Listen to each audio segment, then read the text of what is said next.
Donc j'attends une question de Paul Alban qui est en train d'écrire. De comment vous allez faire le DS? Non, pas encore. Désolé. Enfin, le faire, oui. Le DS en lui-même, le contenu, ça va. La question, c'est comment vous le passez et comment est-ce qu'on va travailler ça. Euh, je- j'ai mis le planning dans le planning de maths, hein, je crois pas. Attendez, je vérifie. Planning de maths. Ouais, non, c'est le planning des DS, quoi, j'imagine.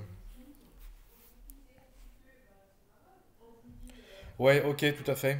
Ouais, j'ai dû dire beaucoup de choses. Alors, il se peut que parmi tout ce que j'ai dit, que de temps en temps j'oublie quelque chose. Effectivement, mon idée, ce serait de faire peut-être pas un devoir de 4 heures, je vois pas trop Enfin, je pense pas que ce soit facile. Je vous donnerai plutôt des choses plus courtes, d'une demi-heure, une heure, quelque chose comme ça, et essayer de faire en sorte que tout le monde à une certaine heure ait un sujet d'une heure et le travail et me renvoie les choses. Parce qu'en fait, on a discuté avec les collègues, c'est beaucoup plus compliqué de récupérer les copies. On a des photos de qualité diverses, c'est pas du tout évident d'écrire dessus. Moi, j'ai pas de tablette, par exemple, pour écrire sur les copies, pour corriger. Donc, je pense que ce qui est vraiment intéressant, c'est que vous jouiez le jeu sur des temps plus courts et réguliers. Et voilà ce que je propose de faire. Je mettrai par exemple cet après-midi un sujet de contrôle de cours, comme on fait le lundi habituellement. Et puis là, si vous voulez me l'envoyer par exemple sur Slack en image, il n'y a aucun souci, hein. Donc je pense que pour les DS, je réfléchis encore à ce que je peux faire, mais je pense que j'ai quand même... enfin, je vais vous fixer une journée et puis avec un devoir plutôt d'une heure, quelque chose à faire comme ça. Est-ce que sur une heure, par exemple, on pourrait fixer... donc là, on est sur les espaces vectoriels, on a terminé les polynômes. Par exemple, voilà, deux exercices sur les polynômes jeudi, par exemple. Est-ce que ça vous irait, hein?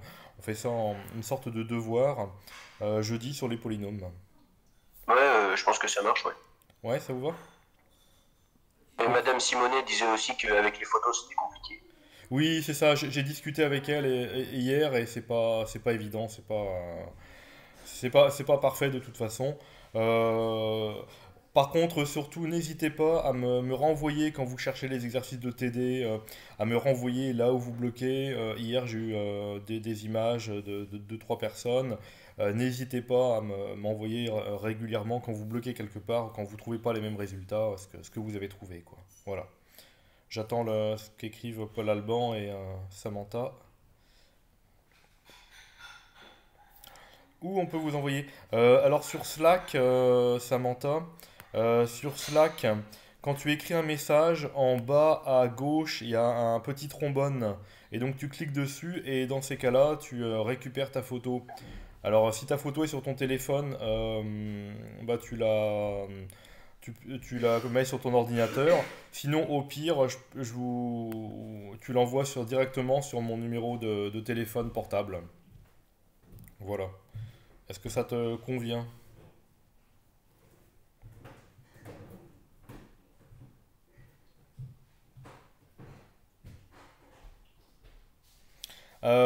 Oui, tout à fait. Si c'est sur TD, ouais, j'ai créé un groupe TD, je pense que c'est pas mal, comme ça on sépare la partie TD de la partie cours.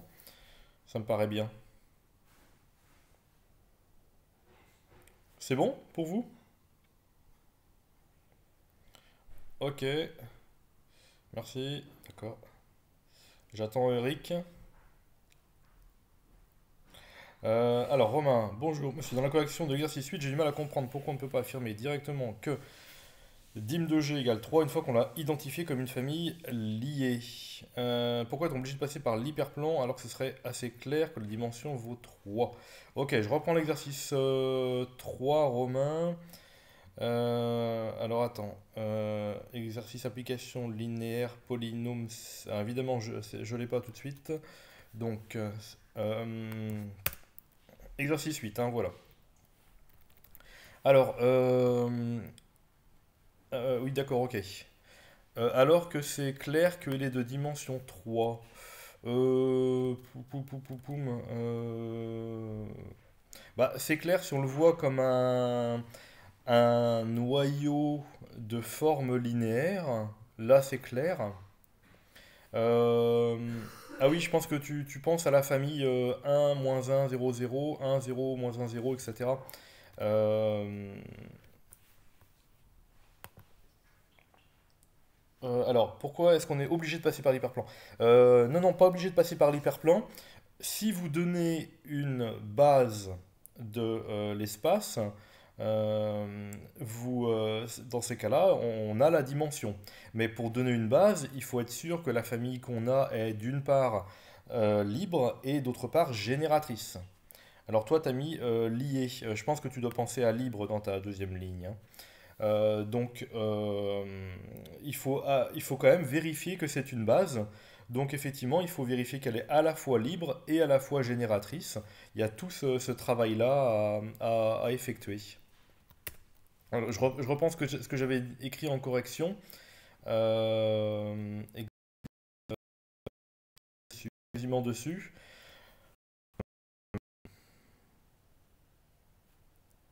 Donc, si on prend un vecteur dans l'intersection.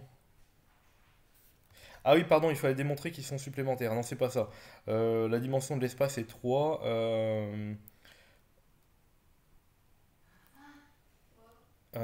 Donc pour G, oui, c'est ce que j'ai marqué, hein, soit on vérifie à la main en exhibant une base. C'est exactement ça. J'attends le.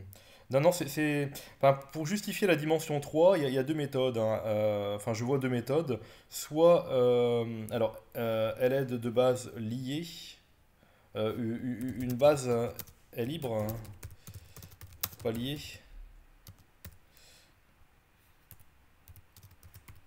Je comprends pas ta question là.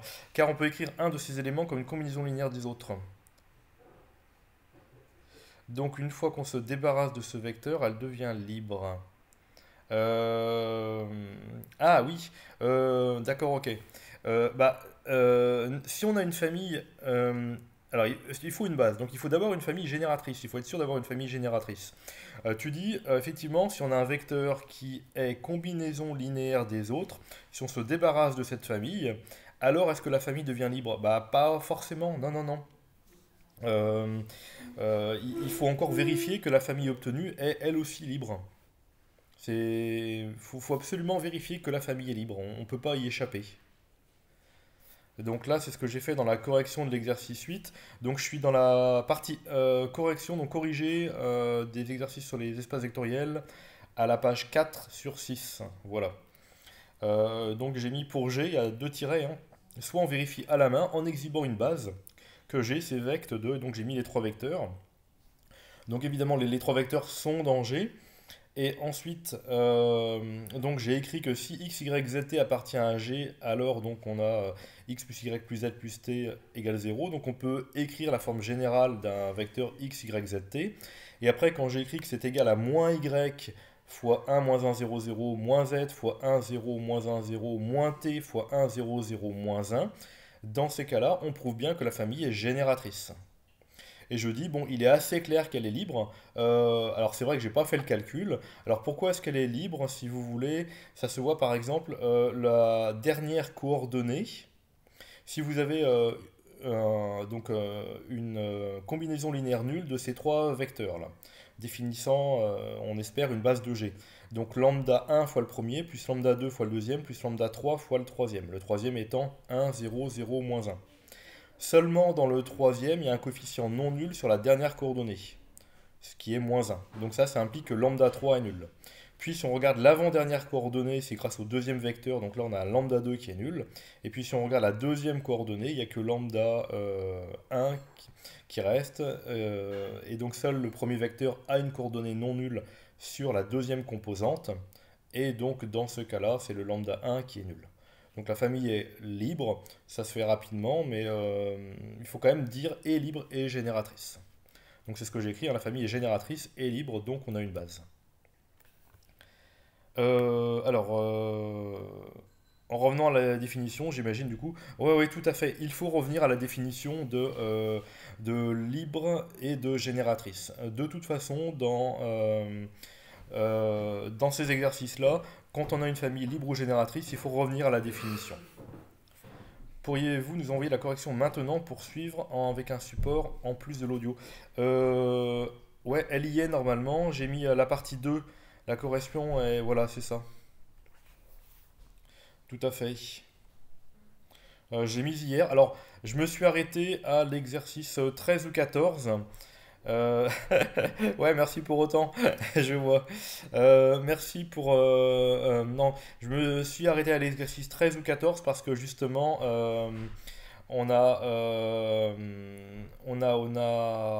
je pense, un petit peu de temps là pour travailler.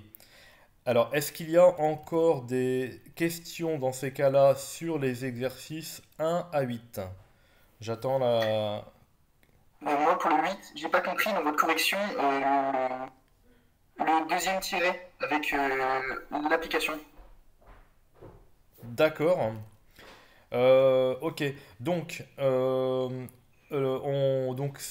que je disais, c'est une autre façon de démontrer que la dimension de l'espace G est égale à 3. Donc cette autre façon, c'est de voir G. Donc la définition de G, elle est tout en haut. J'ai gardé les énoncés, hein. Donc il y a, sur la page 8, il y a exercice, pardon, sur la page 4, il y a exercice 8. Et donc G, c'est l'ensemble des quadruplets x, y, z, t de R4, tels que x plus y plus z plus t égale 0. Donc l'idée, c'est de partir de cette chose-là, x plus y plus z plus t égale 0, et d'utiliser ça pour définir une fonction phi qui part donc de R4. Donc R4 étant donc G est un sous-espace vectoriel de R4 puisque G c'est un ensemble de quadruplets de R4. Donc on part bien de R4, on va dans R et donc à x, y, z, t, on associe la fonction phi associe x plus y plus z plus t. Je dis, cette application-là, c'est une application linéaire. Alors, ça fait partie des exemples d'applications linéaires que j'ai donné au début du cours sur les applications linéaires, justement, qui a un. Alors, je ne sais plus si j'avais pris un triplet, un quadruplet ou un n-uplet de façon générale. Et quand on le multiplie par des constantes, donc si par exemple, de façon générale, à x, y, z, t, on associe alpha 1x plus alpha 2y plus alpha 3z plus alpha 4 t, on va de toute façon créer une forme linéaire. Donc là, les coefficients alpha 1, alpha 2, alpha 3, alpha 4 dont je viens de parler sont tous égaux à 1. Donc là, on a bien une forme linéaire, donc une application linéaire. Et ce que je dis, c'est que les quadruplets qui ont pour image 0, ce sont exactement les vecteurs de G. Donc les quadruplets qui sont dans G. Donc un phi de x, y, z, t égale 0 si et seulement si x, y, z, t est dans G. Voilà, c'est peut-être ça le passage que j'aurais pu écrire qui te manque. Donc à partir du moment où on a bien compris que phi de x, y, z, t égale 0 si et seulement si x, y, z, t égale 0, eh bien on se dit que un quadruplet est dans G si et seulement si, x plus y plus z plus t égale 0, si et seulement si, donc phi de x, y, z, t égale 0, si et seulement si x, y, z, t est dans le noyau de phi, puisque être envoyé sur le vecteur nul pour un quadruplet par phi équivaut à être dans le noyau de phi. Donc en fait, un quadruplet x, y, z, t est dans G si et seulement si il est dans le noyau de phi. Donc en fait, le noyau de phi est égal à G. Et comme le noyau de phi, donc là, puisque c'est le noyau d'une forme linéaire, il est de dimension de l'espace, moins 1. La dimension de l'espace, c'est 4, puisque c'est R4. Moins 1, ça nous donne dimension 3. Est-ce que ça va?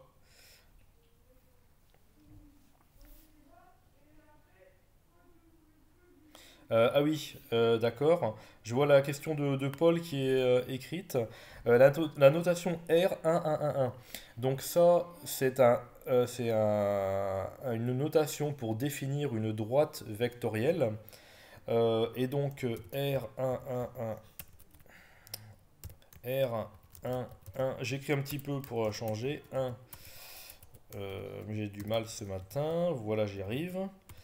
C'est égal en fait à l'ensemble des quadruplets de la forme alpha, alpha, alpha en fait. Où alpha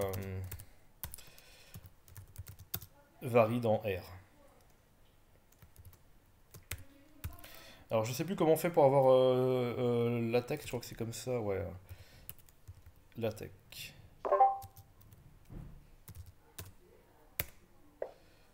Je pense que c'est comme ça. Ah, égal tech, merci. Je vais y arriver. Est-ce que c'est un peu comme si on a les coordonnées d'un rectangle, les 4 coordonnées sont... C'est exactement ça, voilà. C'est en Ok. fait tous les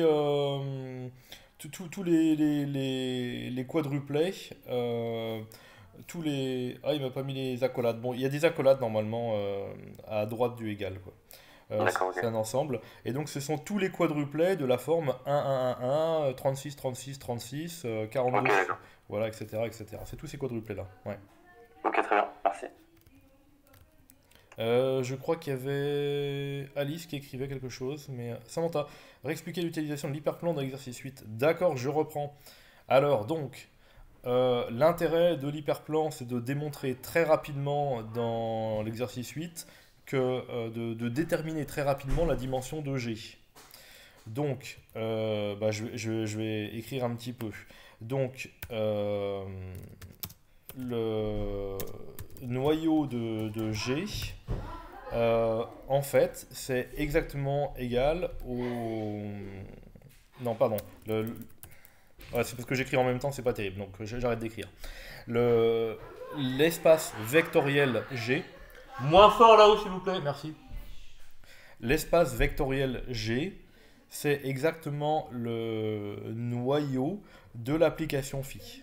Donc G est égal à quart de phi. Donc ça, on peut déjà l'écrire.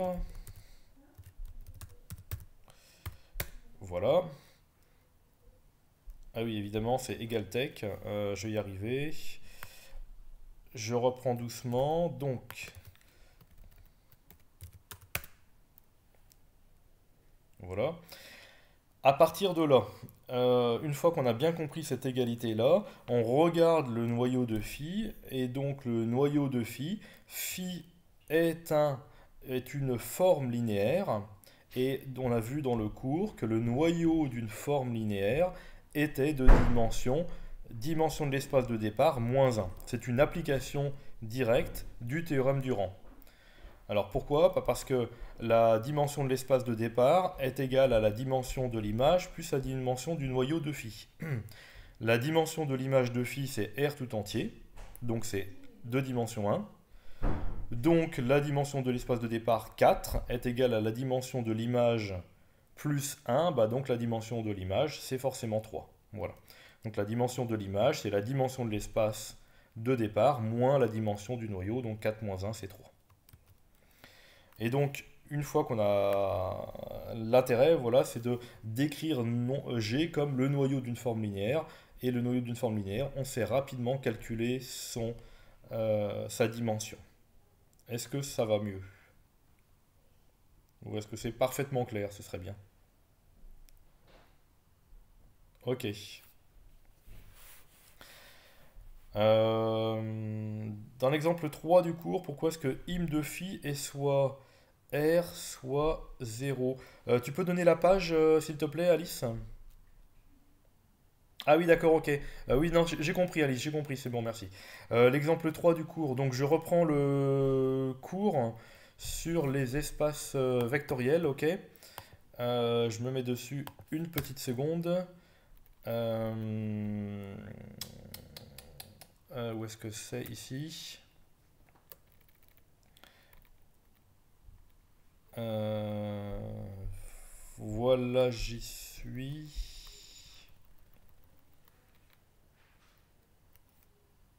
Non, c'est cours sur les applications linéaires, excusez-moi. C'est pour ça que j'y étais pas. Cours sur les applications linéaires. Ok. Exemple 3. Ok, très bien. Donc, c'est la dernière page, page 21 du cours sur les applications linéaires, donc chapitre 17. Donc, c'est dans les 4-5 dernières lignes. Donc, je dis que phi est une forme linéaire, c'est écrit en gras, non nulle. Donc, justement, si c'est une forme linéaire non nulle, donc son image, c'est quoi? C'est donc pas le vecteur nul. Donc, l'image n'est pas réduite simplement au vecteur nul. Mais l'image d'une forme linéaire, de toute façon, c'est un sous-espace vectoriel de l'espace d'arrivée. Donc, un sous-espace vectoriel, dans l'exemple 3, de R. Or, comme R est de dimension 1, eh bien, un sous-espace vectoriel d'un espace vectoriel de dimension 1 à une dimension plus petite, inférieure ou égale, c'est donc soit 0, soit 1.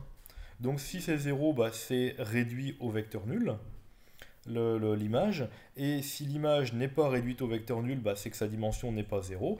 Si sa dimension n'est pas 0, c'est que c'est 1.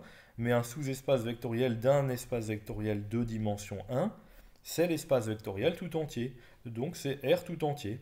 Donc l'image, c'est R tout entier. Donc l'image est de dimension 1.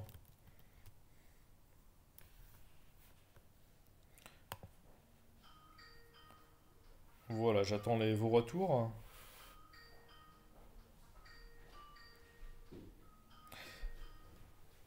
Rafa, tu répètes, tu réponds s'il te plaît, c'est pour ta maman. Excusez-moi, mais et ma femme travaille en même temps avec ses élèves, donc voilà. D'autres questions ou pas sur le... Alors là, on est reparti sur le cours.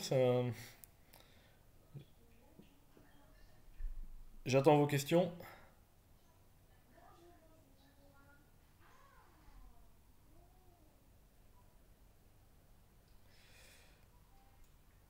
Voilà. Alors, Eric, pourriez-vous revenir sur la notion générale d'un hyperplan s'il vous plaît? Et Mathieu, une question sur le... Ok, donc pour Eric, un hyperplan, c'est une notion qui n'existe que dans un espace vectoriel de dimension finie.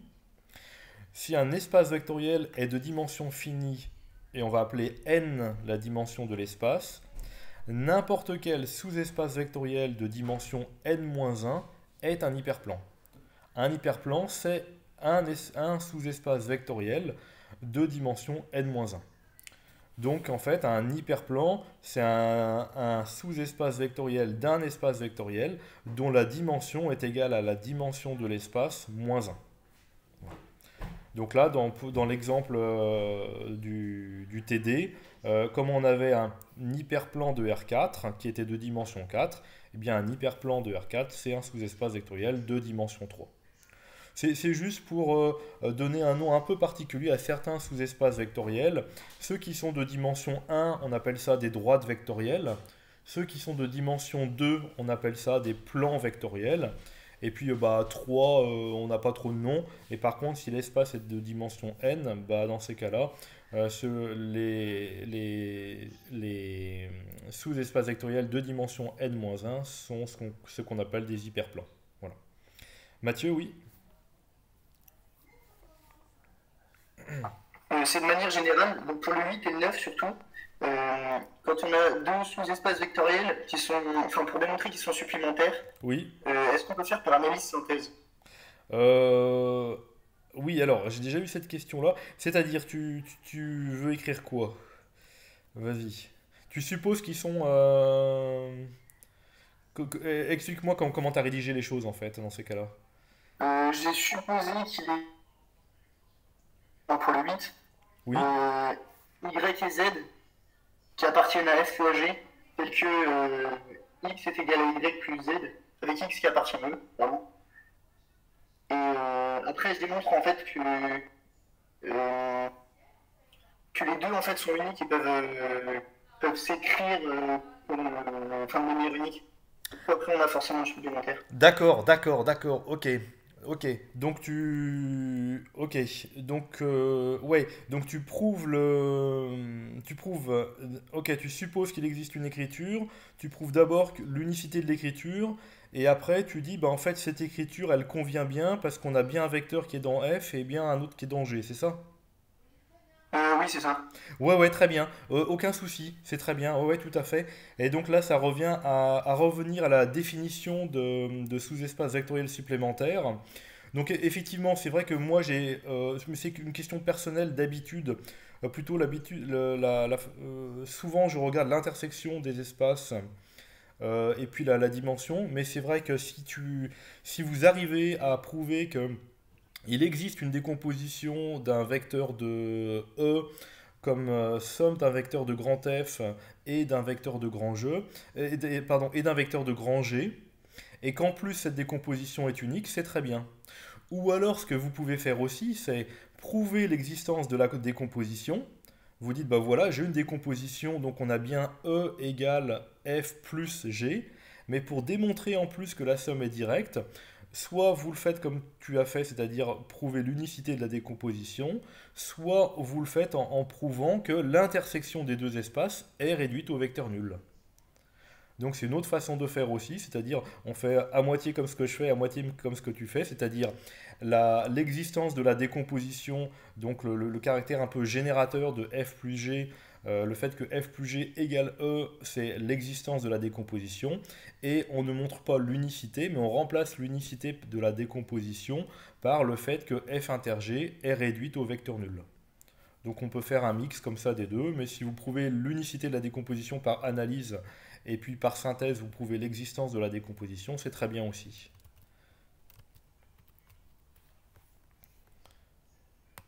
Est-ce que ma réponse est claire? Voilà.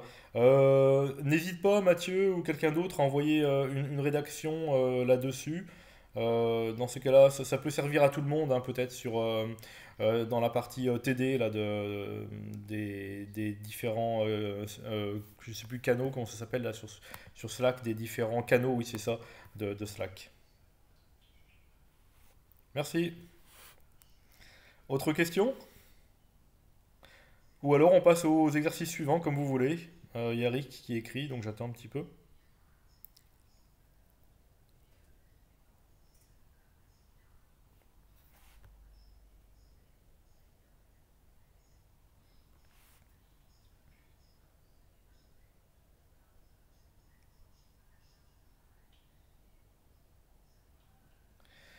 Alors, Eric, exercice 11, j'ai pas réussi la première implication. D'accord, on va aller sur les exercices d'après. Est-ce qu'il y a encore des questions sur les premiers exercices? Ok. Intégral. Allez, bon, dans ces cas-là, Félicien, tu gardes ta question pour plus tard. Je vous propose là d'abord d'aller sur les exercices donc, qu'on n'a pas traités, 9, 10, 11, 12, 13. Je crois il y a pas mal de travail quand même. Donc, je vous laisse prendre la correction de ces exercices. Donc, je l'ai posté hier soir, hein, comme j'avais dit. Alors, c'est donc exercice espace vectoriel, correction, partie 2. Voilà.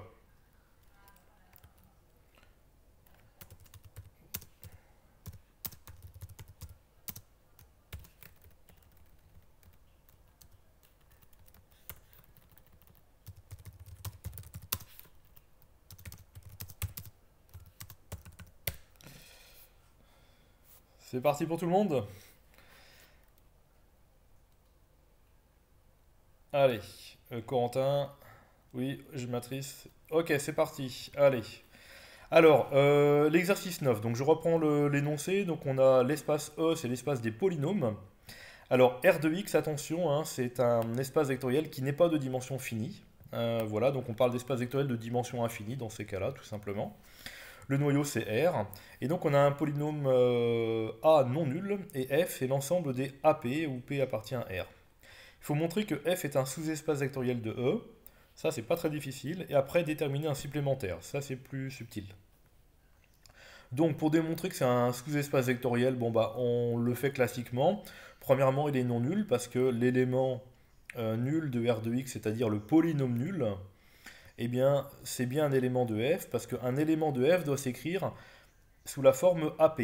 Donc là, il faut bien faire attention à bien faire apparaître quand vous montrez qu'un élément est dans F. Donc je suis sur la fin de la première ligne là qui est en dessous de la ligne en gras. Donc quand je dis A fois 0 de R de X appartient à F, on démontre qu'un élément est dans F, mais pour démontrer qu'un élément est dans F, c'est parce que c'est un élément de la forme A fois un polynôme de R de X.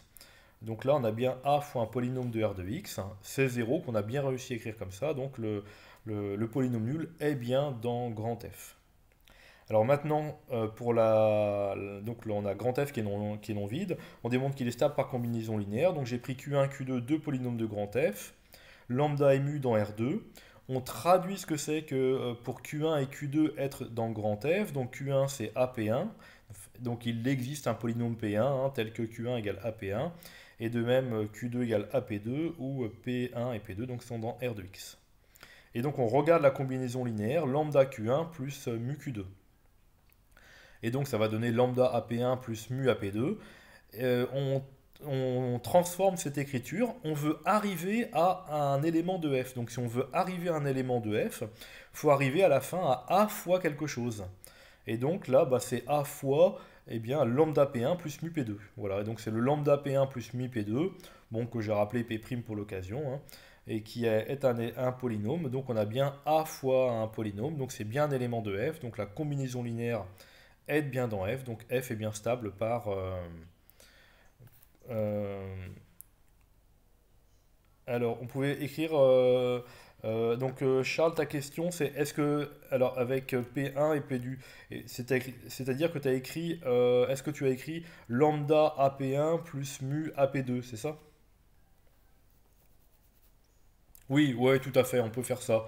On peut faire ça, mais alors pourquoi est-ce que j'ai détaillé un petit peu pour insister sur le fait que les éléments, si un polynôme est dans grand F, si et seulement si il existe un polynôme P tel qu'il s'écrit sous la forme AP. Mais on peut le faire directement, oui, il n'y a pas de problème. Ok. C'est un peu rapide, mais voilà. Alors maintenant, il faut déterminer un supplémentaire. Donc là, je vous avais dit utiliser la division euclidienne. Alors qu'est-ce qu'on fait? Quelle est la difficulté ici? La difficulté, c'est l'existence de la décomposition d'un polynôme quelconque de E sous forme d'un polynôme de f et d'un polynôme d'un autre sous-espace vectoriel qu'il faut déterminer. Alors la décomposition, il faut donc écrire un polynôme p quelconque donc de r de x. Donc j'ai pris un polynôme p quelconque de r de x. Donc comment déterminer cette décomposition? Si p, l'idée c'est que p va se décomposer sous la forme d'un polynôme de grand f, donc c'est-à-dire sous la forme ap plus un autre polynôme. Et donc on va voir p égale, pardon, je dis ap, c'est pas bien, c'est aq plus autre chose. Alors moi je me suis dit p égale aq plus r. Et là ça fait penser à la division euclidienne. Mais la division de qui? De p par a. Donc voilà l'idée, donc on l'applique. Donc on prend un polynôme quelconque de grand E, donc de r de x, on le divise par a. Il y a donc un quotient q, un reste r, tel que p égale aq plus r, et le degré de r est strictement inférieur au degré de a. Alors maintenant, comme le degré de a est supérieur ou égal à n plus 1, je dis quoi? Pardon, le degré de a est égal à n plus 1. Oui, c'est ça. Et donc le degré le polynôme aq est bien dans grand F, et le degré du polynôme r, je ne l'ai pas écrit, attendez. Oui, c'est ça, et le degré du polynôme r, je l'ai peut-être pas écrit explicitement, j'aurais dû l'écrire, le degré de r, donc est strictement inférieur au degré de a, donc c'est-à-dire il est de degré inférieur ou égal à n. Donc le polynôme R est dans Rn de x. Donc on a réussi à décomposer P sous la forme d'un polynôme AQ qui est dans grand A plus un polynôme R qui est dans Rn de x. Donc ça, on peut toujours le faire puisque la décomposition, on a une décomposition qui existe toujours. Alors, Maintenant, donc, on a bien R de x égale grand F plus Rn de x. Alors, je vais montrer que la somme est directe. Alors, je suis en train de me dire que on a l'unicité de la décomposition dans la division euclidienne. Donc, ce que j'ai fait par la suite n'est peut-être pas nécessaire. On peut très bien invoquer l'unicité de la décomposition, enfin l'unicité du polynôme Q et du polynôme R dans la division euclidienne pour justifier l'unicité de la décomposition. Euh, voilà. Alors après, c'est parce qu'en fait, je suis un petit peu un obsédé de l'intersection des sous-espaces vectoriels pour démontrer l'unicité euh, pour démontrer que la somme est bien directe. Donc en fait, je suis parti un petit peu bille en tête là-dedans, mais c'est pas forcément très, très malin là ce que j'ai fait. Enfin, en tout cas, c'est pas le plus rapide. Donc j'ai pris un polynôme P qui est à la fois dans grand F et dans Rn, donc pour montrer que la somme est directe. Et donc j'ai dit que si P était dans F, bah, il s'écrivait sous la forme AQ. Et on regardait le degré de AQ, c'est degré de A plus degré de Q. Maintenant, le polynôme P, il est aussi dans Rn, donc son degré est inférieur ou égal à n-1. Bon, on arrive à la seule possibilité, c'est que le degré de... pourquoi j'ai écrit G? Non, c'est pas G, c'est Q. Degré de Q égale moins l'infini, donc Q égale 0. Donc P, c'est 0. Enfin bref, la somme est directe. Samantha me dit comment peut-on parler de degré alors que... euh, on parle de degré des polynômes. Donc, on prend un polynôme P de degré, le degré de P qui est dans R de x. Mais la dimension de R de x, on dit que c'est un espace vectoriel de dimension infinie.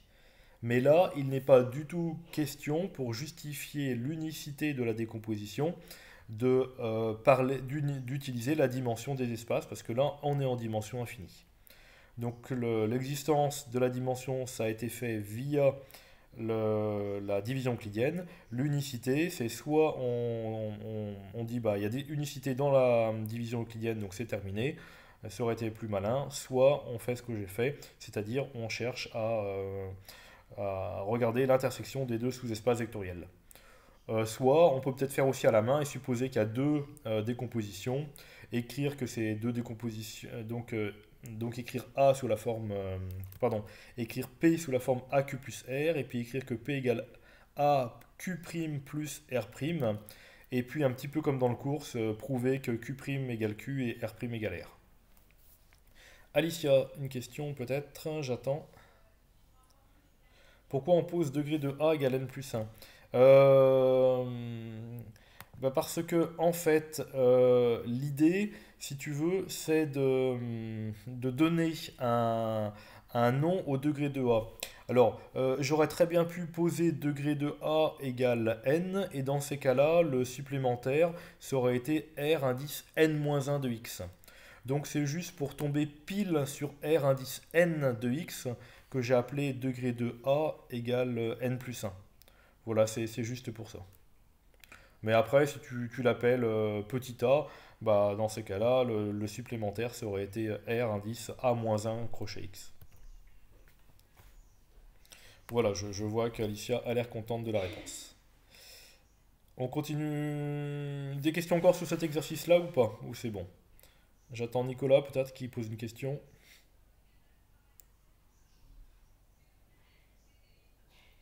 Juste au niveau du corrigé, vous avez écrit G.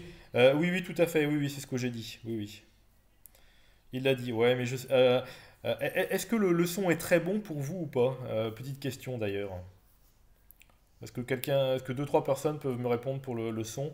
Baptiste, oui, oui, moi nickel. D'accord, il est très bien. Bon, bah, très bien, parfait, parfait, parfait. Je sens l'enthousiasme là. Ok, très bien. Ça bug un peu chez moi. Ouais, mais tu dois être à Paris, c'est le problème à Paris, c'est ça, hein, Audiane. Ouais. Non, bah désolé. Il y aura j'enregistre en Audiane, donc voilà. Alors, pourquoi l'implication degré de Q égale moins l'infini? D'accord, je reviens. Non, pas de problème à Paris. Ça doit dépendre des endroits alors. Bon, pourquoi l'implication de Q égale moins l'infini? Je reviens dessus, d'accord. Parce que, alors, on a degré de P d'une part qui est égal à degré de A plus degré de Q. Et d'autre part, le degré de P est strictement inférieur à n plus 1. Donc, on a degré de A plus degré de Q. Et oui, et n plus 1, c'est le degré de A. Donc, faut regarder juste avant la conclusion qui est encadrée, là, dans les trois lignes, il faut regarder la ligne du milieu. Donc, degré de P égale degré de A plus degré de Q. Et en même temps, degré de P est strictement inférieur à n plus 1, qui est égal au degré de A. Donc, on se retrouve avec degré de A plus degré de Q, strictement inférieur à degré de A.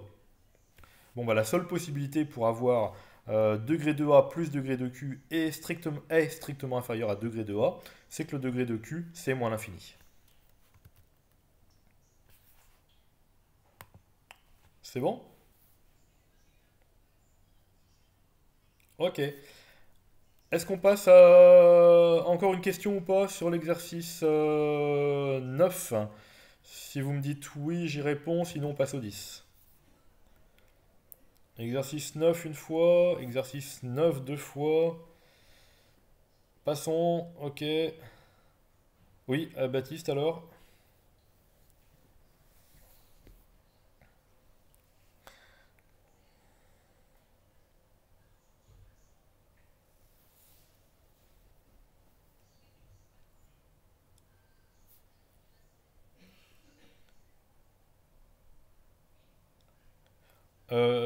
Tu n'as pas de micro, Baptiste, sinon c'est plus rapide hein, si tu peux parler directement. Je croyais que tu en avais un. Ok. Pourquoi le degré de P est inférieur au degré de AQ? Je crois pas avoir dit ça. Euh, Non, non, j'ai pas écrit ça. J'ai écrit degré de P sur la deuxième ligne, enfin, deux lignes au-dessus là de l'encadré. Degré de P égale degré de AQ, c'est donc la somme des degrés. Maintenant, comme P est dans Rn de x, le degré de P est inférieur ou égal à n, et n est strictement inférieur à n plus 1, qui est égal au degré de A. Non, non, j'ai pas écrit que le degré de P est inférieur au degré de AQ. Euh, Non, non, c'est le degré de AQ qui est donc égal au degré de A plus degré de Q, qui est strictement inférieur au degré de A. Ok, voilà. Allez, je pense qu'on peut passer au suivant. Donc, après, sinon, vous me poserez individuellement. Exercice 10. Alors, la famille de fonctions. Alors, c'est un exercice classique, le 10. Donc, il fallait démontrer que l'intégrale de 0 à 2pi des fp fq est égale à pi fois delta pq. Donc, rappelez-vous, hein, le delta pq, symbole de Kronecker, donc égal à 0 si p est différent de q et 1 si p égale q. Donc l'idée c'est de calculer fp, fq dans le premier cas, c'est-à-dire si p est différent de q. Donc là on nous dit qu'on doit trouver 0. Donc en fait c'est une intégrale d'un produit de sinus. Et alors là, dès que vous avez des intégrations avec des sinus, cosinus, absolument il faut linéariser. Donc on utilise les formules. Le produit des sinus c'est 1,5 de la différence, donc le cosinus de la différence moins le cosinus de la somme. Et donc, du coup, puisqu'on a des cosinus, on peut intégrer, donc, enfin, chercher des primitives en sinus. Comme P est différent de Q, le P moins Q au dénominateur est non nul. Le P plus Q est non nul parce que P et Q sont supérieurs ou égaux à 1, donc il n'y a pas de souci. Comme on intègre des sinus en des multiples de 0 et des multiples de 2pi, à chaque fois ça vaut 0. Donc on trouve bien 0 pour l'intégrale de fp fq si p est différent de q. Si p est égal à q, l'intégrale c'est une intégrale de sinus carré. De même, absolument, il faut linéariser. Donc le sinus carré, on l'a dans le cosinus de 2x. Donc on retourne un peu les choses, on linéarise. Et donc on a du 1 moins cos de 2px. Le cos s'intègre en sinus, donc là quand on calcule l'intégrale, ça fait 0, puisqu'on a encore du sinus en 0 et 2pi. Et quant au 1, donc on intègre, on cherche une primitive, on prend x. Et entre 0 et 2pi, bah, ça fait 2pi, mais comme il y a du 1 demi, on trouve pi. Donc on a bien le pi delta pq. Est-ce que c'est bon pour la question 1? Donc toujours absolument linéariser pour le... J'ai arrivé à cet intégrale, je comprends pas pourquoi on trouve 0, car si n'est pas forcément nul. Si, en 0 et en 2pi, le sinus, il s'annule en 0 et en tous les multiples de 2pi d'ailleurs, hein, de toute façon, quoi. Sinus capi égale 0.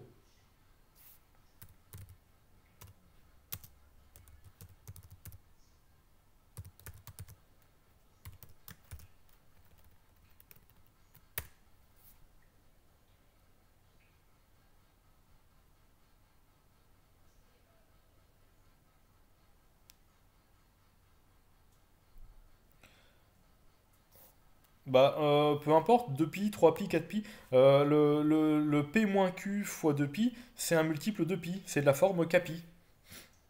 P et q dans grand N, oui, c'est ça, voilà, Baptiste, tout à fait. P et q sont des antinaturels, donc ce sont des multiples. Oui, oui, c'est des entiers, et oui, oui. Ok, très bien. Alors, on passe à la question 2 dans ces cas-là. Donc, il faut démontrer que la famille est libre. Alors, quand vous avez à démontrer qu'une famille est libre, comme je disais tout à l'heure, on revient à la définition. On prend des coefficients alpha 1, alpha n, et on suppose qu'il existe une combinaison linéaire nulle de f1, fn, donc alpha 1, f1 plus alpha 2, f2, plus etc. Alpha n, fn est égal à 0. Donc donc évidemment il en existe toujours une, puisqu'il suffit de prendre tous les alpha i égaux à 0, mais le but c'est de démontrer que alors les alpha i sont tous nuls. Alors le 0 à droite ici, là, donc c'est le 0 en tant que fonction, fonction nulle. Donc ça signifie que pour tout x de R, on a alpha 1, f1 de x plus etc. égale 0, mais cette fois-ci c'est le 0 en tant que nombre réel. Alors, l'idée, c'est qu'on va intégrer, on va évidemment utiliser la question 1. Et pour démontrer que tous les alpha i sont nuls, eh bien, on va les prendre un par un. Donc, j'ai décidé de commencer par alpha 1, par exemple. Alors, que fait-on pour démontrer que alpha 1 est nul? L'idée, c'est de multiplier par f1. Pourquoi? Pour faire apparaître des f1, f2, f1, f3, etc., des f1, fn dans le produit. Parce que ça, les intégrales de ces fonctions-là, elles sont nulles entre 0 et 2pi.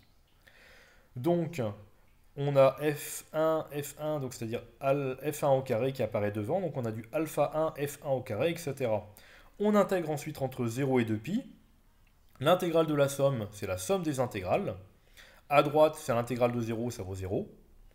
Et donc là, je passe les calculs avec les 4 égales qui se succèdent. L'intégrale de la somme, c'est la somme c'est la somme des intégrales, oui. La première intégrale, elle est non nulle. Par contre, toutes les autres, c'est du il y a du f2, f1, f3, f1, etc., fn, f1. D'après la première question, elles sont toutes nulles, sauf la première. La première, elle vaut pi. Et donc, il va rester alpha 1 pi qui est égal à 0. Donc, alpha 1 vaut 0. Alors ça, c'est en multipliant par f1, puis après on multiplie par f2, et on fait exactement la même chose. Donc là, je ne l'ai pas fait. Une fois qu'on a compris ce qu'on faisait, c'est exactement la même chose pour démontrer que alpha 2 est nul. On multiplie tout par f2, etc.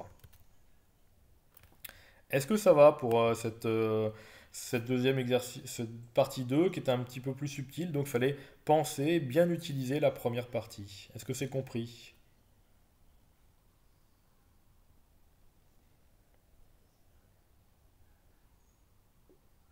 Alors, il n'y a plus personne qui répond. Si, monsieur, j'ai une question, moi. Oui.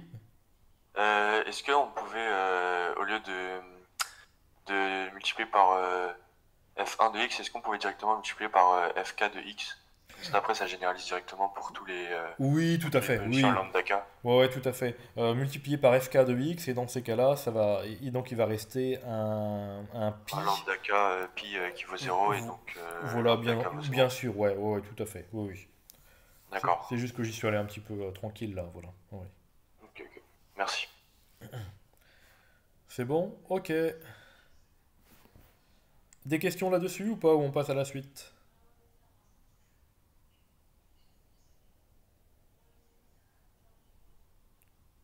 Ok, c'est bon, d'accord, très bien, ok, merci, parfait. Alors, c'est bien. Alors, exercice 11, donc on avait deux familles U1, UP et puis V1, VQ qui étaient libres dans E. Et donc il fallait démontrer que la concaténation des deux familles là, était libre si et seulement si vecte de la première famille intervecte de la deuxième est le vecteur nul. Donc là, méfiance, hein, avec un si et seulement si, il vaut mieux faire une double implication. Alors, dans le sens proposition de gauche implique proposition de droite, donc je reprends. On suppose donc, j'ai détaillé, on suppose donc que la famille U1UP, V1 VQ, donc la famille concaténée est libre dans E. On veut démontrer que l'intersection des deux espaces vectoriels de droite, c'est le vecteur nul. Alors, bon, c'est une égalité hein, à droite qu'il faut démontrer, mais évidemment, le vecteur nul est inclus dans l'intersection. Arrivé maintenant, je pense que vous avez compris que la difficulté, c'est de démontrer que dans l'intersection, il n'y a que le vecteur nul. Il y a le vecteur nul, c'est clair, mais il n'y a que le vecteur nul. Je détaille même plus ce genre de choses maintenant. Donc dans l'intersection, on est sûr qu'il y a le vecteur nul, mais est-ce qu'il y a que lui ou pas? Donc on prend un vecteur x qui est dans l'intersection. On traduit le fait que x est dans U1 UP, donc il s'est écrit comme une combinaison linéaire des U1 UP avec des certains coefficients. On traduit le fait que x est dans vecte de V1 VQ, donc il existe d'autres coefficients, attention à ne pas mélanger vos coefficients, hein. D'autres coefficients, donc x égale bêta 1 V1 plus etc. plus bêta Q VQ. Et puis là, une fois qu'on a traduit les choses, il faut avoir une idée. Et donc en fait, on a une égalité d'écriture pour le vecteur x. Donc c'est-à-dire que x égale x, donc la somme des alpha i ui est égale à la somme des bêta ui vi. Et donc là, l'idée, c'est de tout regrouper d'un même côté. Donc on se retrouve avec alpha 1 u1 plus etc. plus alpha p up moins bêta 1 v1 moins etc. moins bêta q vq, qui donne le vecteur nul. Et donc là, on a une combinaison linéaire de la famille concaténée, donc la famille U1 jusqu'à VQ. Une combinaison linéaire nulle, ça implique que tous les coefficients sont nuls. Donc, tous les coefficients sont nuls, ça veut bien dire que le vecteur x qu'on s'était donné, c'est bien le vecteur nul. Donc l'intersection est réduite au vecteur nul. Alors, dans l'autre sens, donc, on suppose que l'intersection des... donc, dans l'autre sens, c'est l'autre implication, hein, que l'intersection des...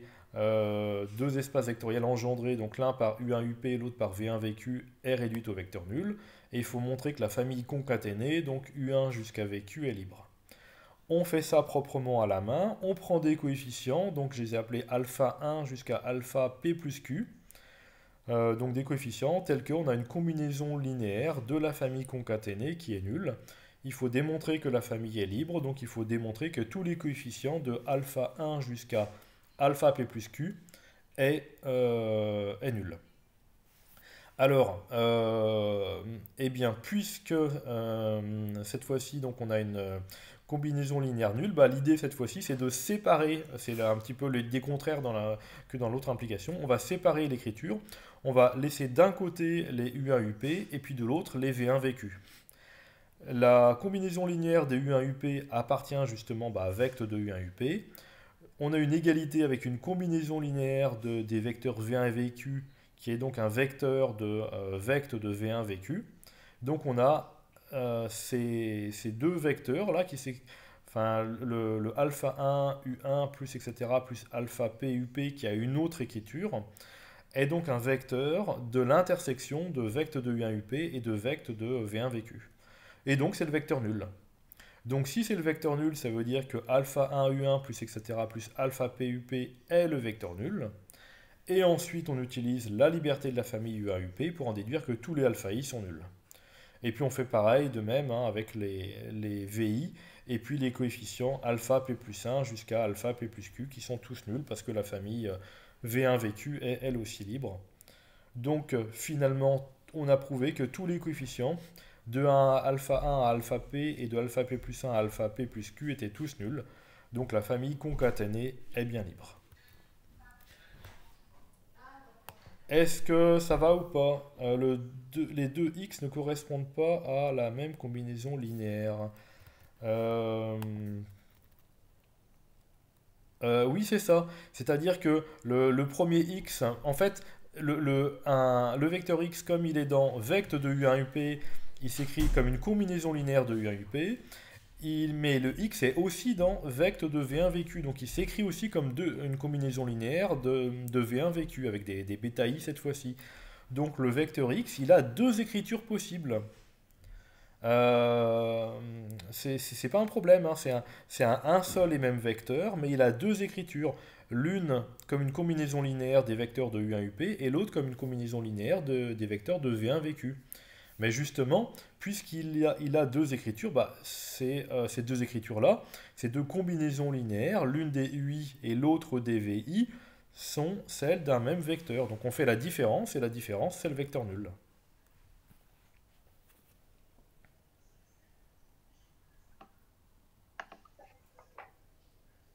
Monsieur, Oui? est-ce que, comme vect de U1, U2, UP n'appartient pas à vect de V1, VQ, on Euh, on- pouvait directement écrire que Pourquoi est-ce qu'il appartient quand on pas? somme les... Non, on sait qu'il appartient pas. Où ça, dans la première implication? La deuxième, là.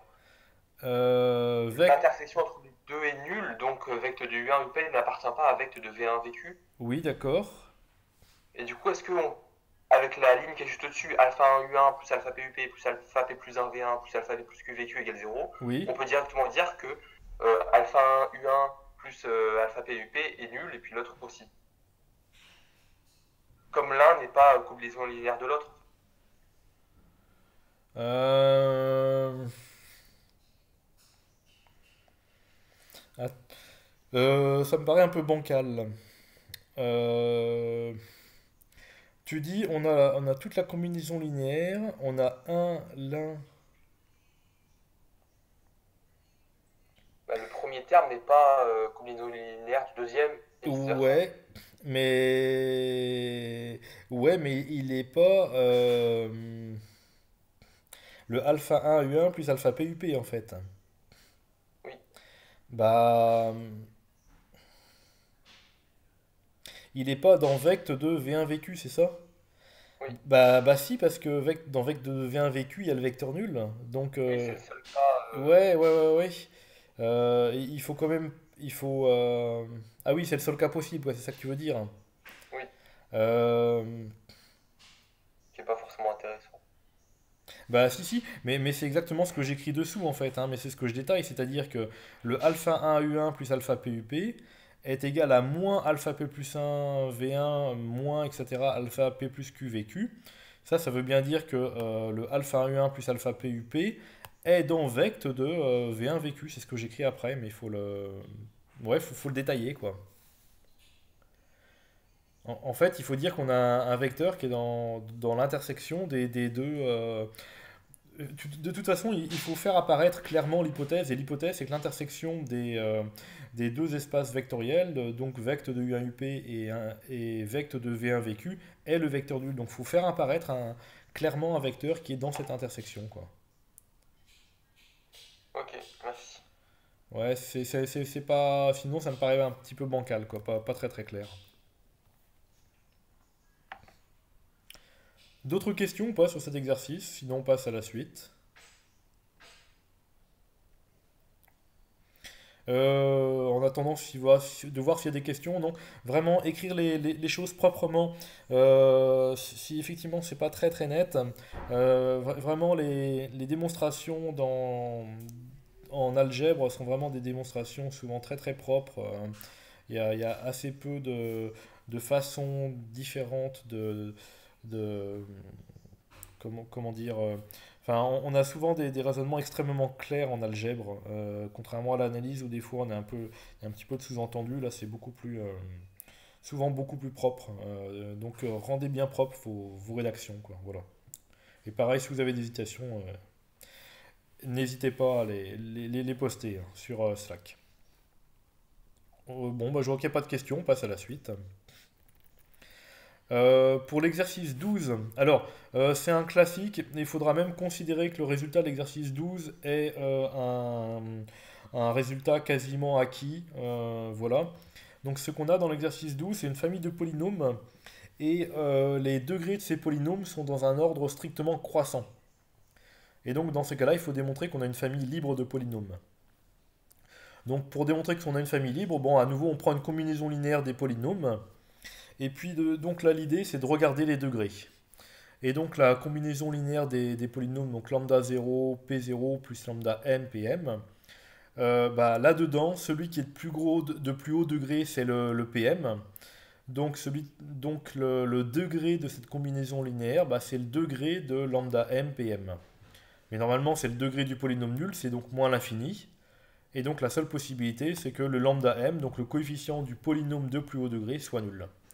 Alors une fois qu'on a lambda m qui est nul, tiens, je vois qu'il y a en prouvant que lambda m moins, c'est moins 1, égale 0. Donc on a lambda m qui est nul, ensuite lambda m moins 1 qui est nul, lambda m moins 2, etc. etc. Donc on prouve en réitérant. Alors cette fois-ci, on n'a pas le choix, il faut absolument commencer par le polynôme de plus haut degré. Son coefficient est nul, puis le coefficient du polynôme suivant de plus haut degré, etc. Et ils sont tous nuls au fur et à mesure. Voilà, donc à la fin, on arrive à prouver qu'ils sont tous nuls et donc que la famille est libre. Est-ce que ça va ou pas?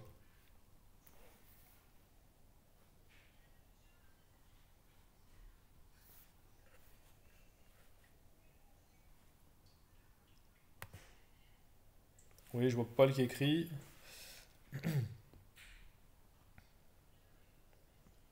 Ça va, ok, Nicolas. Grégoire, tiens, Grégoire. J'ai pas vu Thomas, oui, très bien, ok. De proche en proche et par récurrence. Oui, par récurrence, où on dit qu'on réitère le principe, hein. Vraiment, ok, merci, parfait. Donc il faut vraiment commencer par le coefficient du polynôme de plus haut degré, et puis on descend. Alors pour le petit 2, en fait, le petit 2, bah, puisque le degré de pk c'est k, pour la question petit 2, bah, dans ces cas-là, on est exactement dans la configuration du petit 1, c'est-à-dire qu'on a une famille de polynômes dont les degrés sont échelonnés. Donc le degré de P0 c'est 0, le degré de P1 c'est 1, P2 c'est 2, etc. Donc en fait on applique le petit 1, c'est une famille libre et c'est terminé. Alors maintenant il faut démontrer qu'on a une base. Eh bien le plus simple est de dire bah on a exactement n. Donc en fait on va regarder la dimension, le nombre d'éléments. Rn est de dimension n plus 1, on a n plus 1 polynômes. Donc on a une famille libre de n plus 1, on va dire vecteur ou polynôme, dans un espace de dimension n plus 1. Donc c'est une famille génératrice, c'est une base. Est-ce que ça va?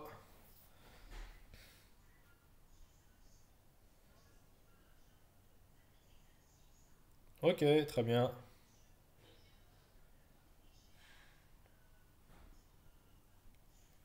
Ok. Donc le petit 2 n'est pas très compliqué. Alors le 3 était plus tordu, j'avoue que j'ai cherché un petit moment jusqu'à avoir une illumination, mais je devais être un peu fatigué. En fait c'est la même idée, mais dans l'autre sens. C'est-à-dire qu'au lieu de regarder le polynôme de plus haut degré, celui qui a la puissance de x la plus grande, on va regarder la plus petite puissance de x. En fait, dans les polynômes du petit 3, les xk, xn-k. Je continue puis je réponds à ta question après, Nicolas. Donc dans les polynômes xk fois 1 moins x puissance n-k, eh bien la plus petite puissance de x, c'est k. Puisque quand on développe le 1 moins x puissance n-k, bon, il y a un terme constant qui est 1. Et donc la plus petite puissance du produit xk fois 1 moins x puissance n-k, la plus petite puissance de x, c'est k. Et donc cette fois-ci, pour démontrer que la famille est une base, on va à nouveau démontrer qu'elle est libre. Et pour démontrer qu'elle est libre, on va commencer par lambda 0, x puissance 0. Il y a seulement le... alors attendez. Il y a seulement dans le tout premier terme, c'est-à-dire dans le x puissance 0, 1 moins x puissance n, qu'on a présence d'un terme constant. Sinon, dans le lambda 1 x 1 moins x puissance n-1, il n'y a pas de terme constant. Et pareil dans le dernier, enfin pareil dans tous ceux d'après, et jusqu'au dernier, dans lambda n xn, il n'y a pas de terme constant. Donc du coup, le lambda 0 est nul. Et ça y est, le lambda 0 est nul, on est content, on en a déjà un qui est nul. Après, on va regarder, donc on élimine lambda 0 là de la somme, et on n'a plus que lambda 1x fois 1 moins x puissance n-1, plus etc., etc. Et il y a seulement dans le premier terme, c'est-à-dire dans le x fois 1 moins x puissance n moins 1, qu'on a présence de un polynôme en x. Parce que dans tous les autres, c'est au moins du x2 ou du x3, etc. ou du xn. Donc le x est seulement présent dans le x1 moins x puissance n moins 1, qui est multiplié par lambda 1. Bon, bah comme ça fait... ah, excusez-moi, il y a plus 0 à droite, c'est pas plus 0, c'est égal 0 à droite. Hein. Et donc, comme bah, ça vaut 0, c'est le lambda 1 qui est nul. Et puis, à nouveau, là, de proche en proche, on va prouver que lambda 2, puis lambda 3, puis lambda 4, etc., puis lambda n est nul. Donc là, l'astuce, c'était de regarder le monôme de plus petit degré cette fois-ci. On a donc une famille libre, et maintenant, après, on regarde le nombre d'éléments de la famille. Bon, il y en a n plus 1, on est dans Rn qui est de degré n plus 1, donc elle est libre et génératrice, et donc c'est bien une base. Alors, question de Nicolas, peut-on employer le terme de cardinal, même pour une famille qui n'est pas... oui, oui, tout à fait. Donc, cardinal, on utilise cardinal pour le nombre d'éléments d'une famille finie. Donc on peut dire qu'on a une famille libre de cardinal n plus 1 dans un espace vectoriel de dimension n plus 1. Donc cette famille libre est une base. Elle est aussi génératrice. Est-ce que ça va? Ok. Qui est-ce que j'ai pas entendu? Là, je sais pas. Hugo, Giro, Alice, hein, ça va?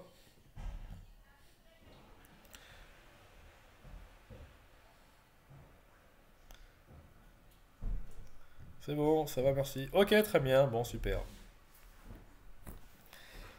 On continue dans ce cas-là? Allez, on continue. Alors, l'exercice 13, Charles aussi, parfait, merci.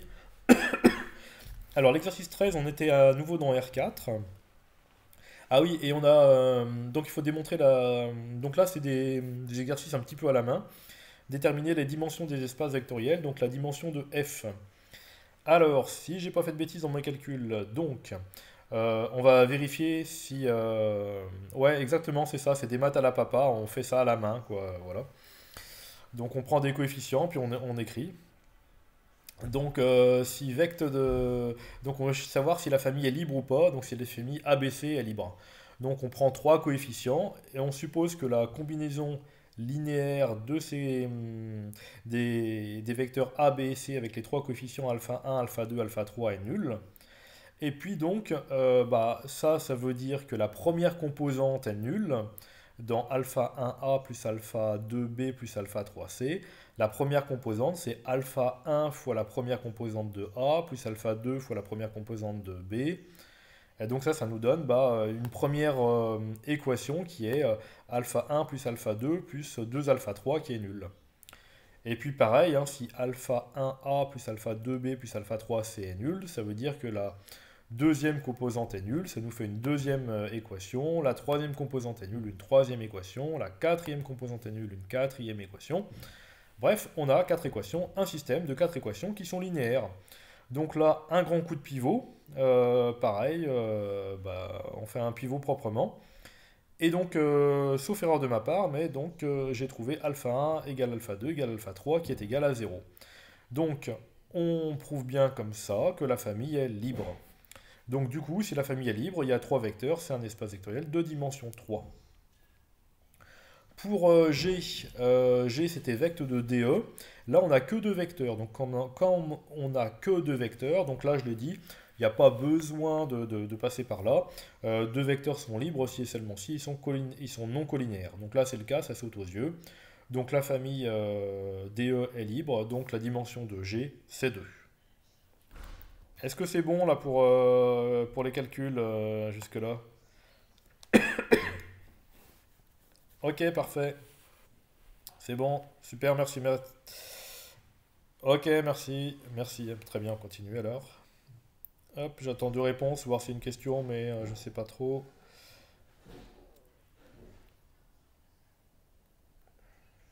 Alors ça prend un petit peu de temps, donc c'est que c'est un peu plus long.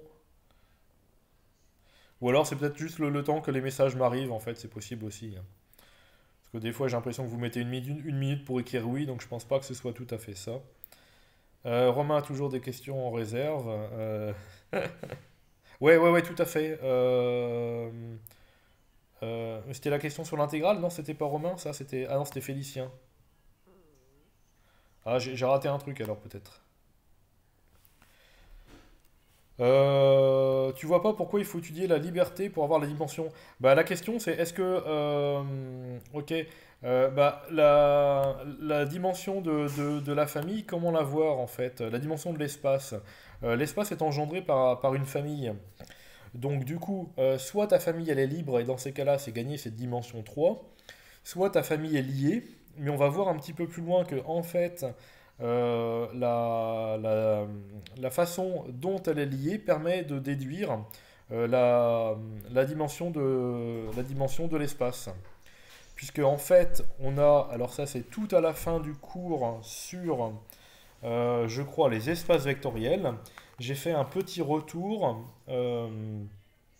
j'ai fait un retour sur les systèmes.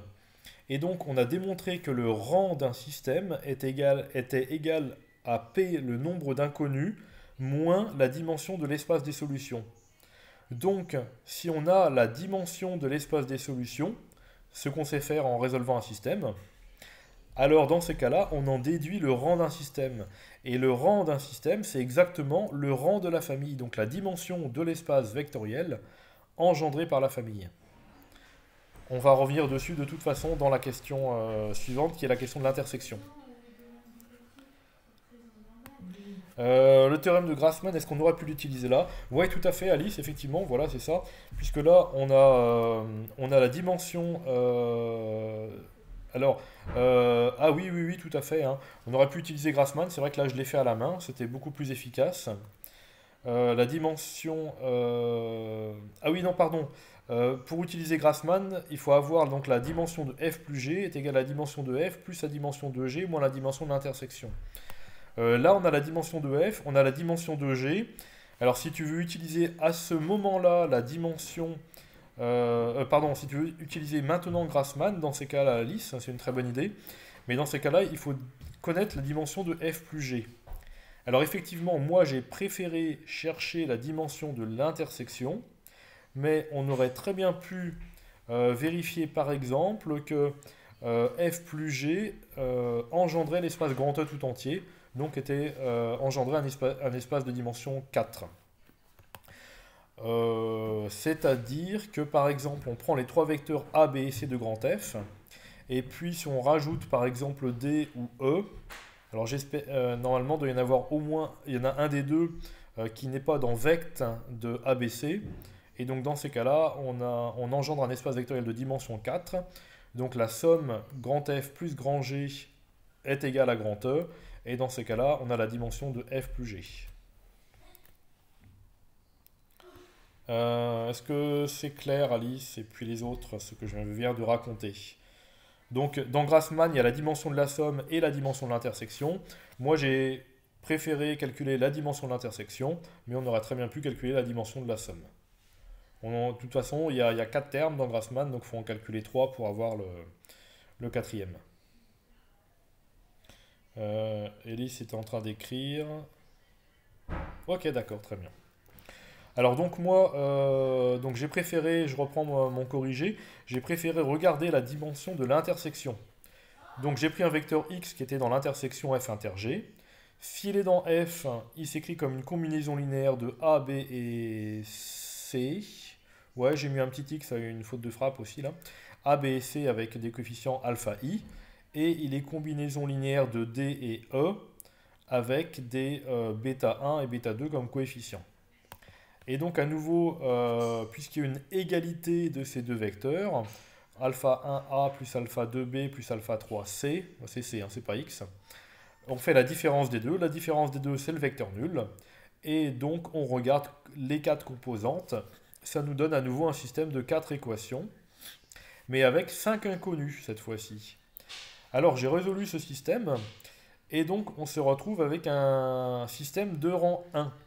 Alors quand je dis que le système est de rang, le rang 1, c'est-à-dire que la dimension de l'espace des solutions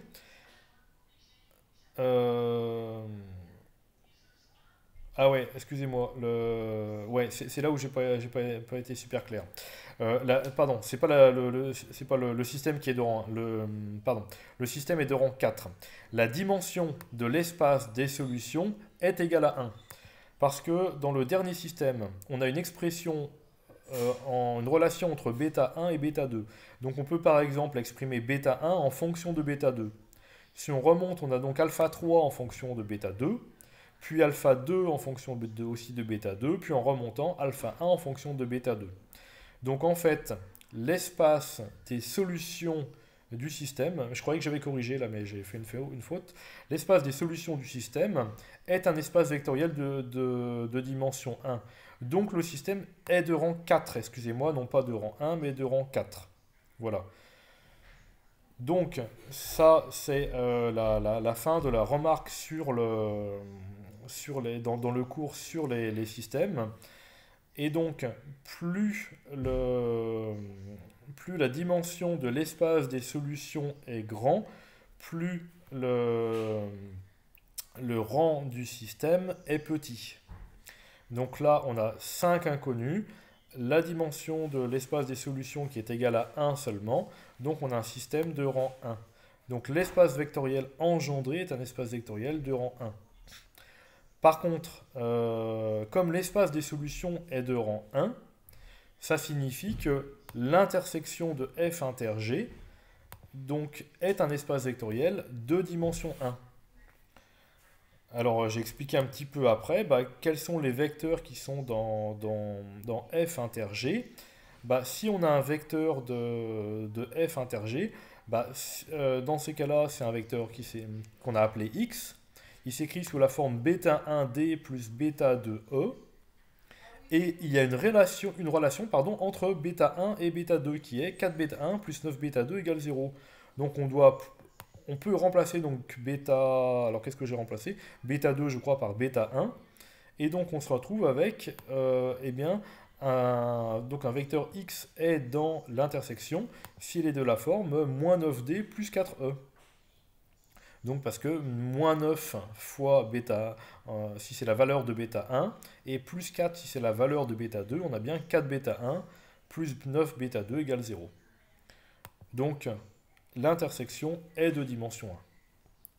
Voilà, et du coup avec le Grassmann, on trouve le fait que la dimension de la somme c'est 4. Voilà, donc là, la petite difficulté, c'est de bien interpréter la dimension de l'espace des solutions et de faire le lien avec la dimension de l'espace des solutions du système avec la dimension de l'intersection.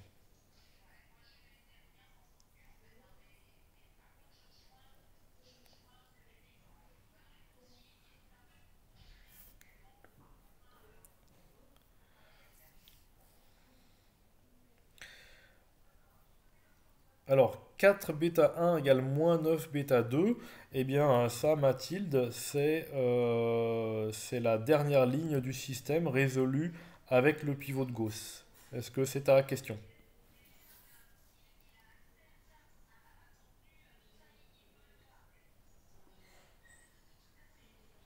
D'accord, très bien. Donc du coup, pour avoir 4 bêta 1 égale moins 9 bêta 2, il faut prendre bêta 1 égale 9 et bêta 2 égale moins 4 par exemple. Alors Nicolas, je prends dans l'ordre. Nous sommes toujours obligés de mettre la petite flèche du vecteur sur tous les vecteurs car c'est un peu le nom du chapitre quand même. Oui, je vous conseille de le faire. Ouais. Faites-le, mais quand on écrit, c'est pas vraiment gênant. Il y a 3 pivots. Non, il y en a 4 dans le système. Si c'est ça ta question, Alice. Sur le système, le dernier qu'on obtient avec Gauss, les pivots sont égaux à 1 qui est devant alpha 1, moins 1 qui est devant alpha 2, 1 qui est devant alpha 3 et 4 qui est devant bêta 1. Donc on a un système de rang 4.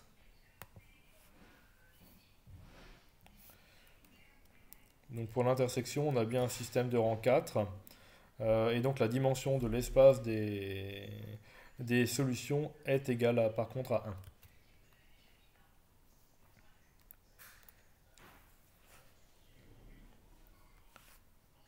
Dimension de l'intersection égale 1. J'ai pas très bien assimilé pourquoi. D'accord, ok. Parce que, donc,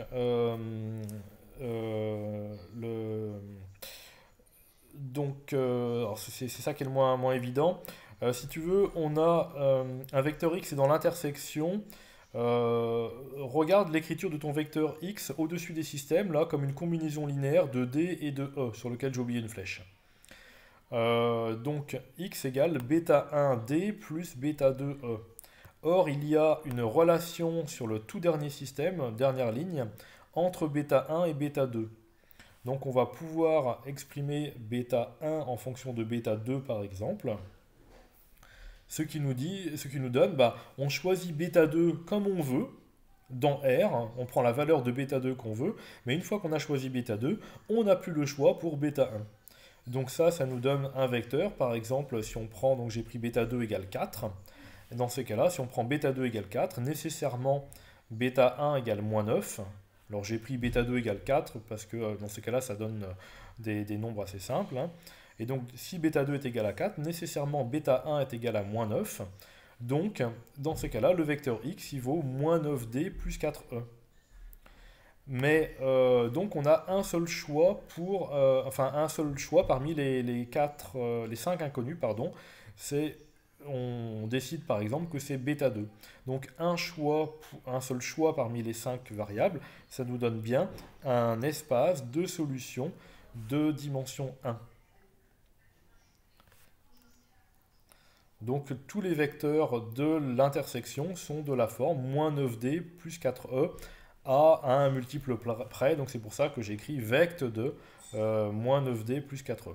Il manque un petit égal aussi, c'est f inter g égale vect de moins 9d plus 4e.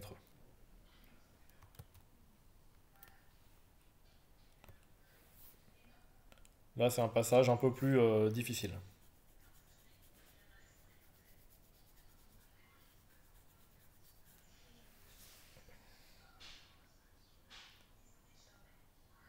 Oui, c'est ça, Mathieu. Toutes les variables peuvent s'écrire à partir d'une seule autre. C'est-à-dire que parmi les 5 variables, les 5 inconnues, une fois qu'on en a choisi une, on n'a plus le choix pour toutes les autres.